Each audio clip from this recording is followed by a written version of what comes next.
হায় হায় এলাকায় কেমনে মুখ দেখাবো।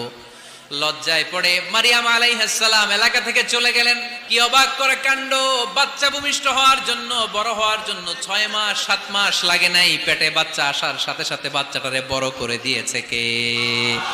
মারিয়াম আলাইহিস সালাম এবার বসে পড়লেন, বুঝতে আরম্ভ করলেন প্রেগন্যান্সির পেইন উঠেছে। হঠাৎ করে পেট থেকে বাচ্চা ভূমিষ্ঠ হয়ে যাওয়ার পরে উনি কাঁপতে আরম্ভ করলেন। ক্ষুধার চোটে খাবার কিছু নাই, সামনে ঝর্ণা, উপরে একটা খেজুর গাছ। সাইয়েদনা ঈসা আলাইহিস সালামকে কোলে নিয়ে মারিয়াম আলাইহিস সালাম মনে মনে ভাবে, হায় রে, কেউ যদি একটু খেজুর পেড়ে দিত, এই ক্ষুধার মুহূর্তে আমি খেজুর খেয়ে পেটের ক্ষুধা নিবারণ করতাম। রব্বুল আলামিন মারিয়ামকে উদ্দেশ্য করে আয়াত নাজিল করে দিলেন, হুজ্জি ইলাইকি বিজিযআইন নাখলা। এর মানে হচ্ছে মারিয়াম, কেউ পেড়ে দিবে না, একটু কষ্ট করে হাতটা উঁচু করে খেজুরের ডালা ধরে ঝাঁকুনি মারো, টস টসে কাঁচা পাকা খেজুর নিচের দিকে পড়বে, তারপর তুমি তুলে খাবে। সুবহানাল্লাহ।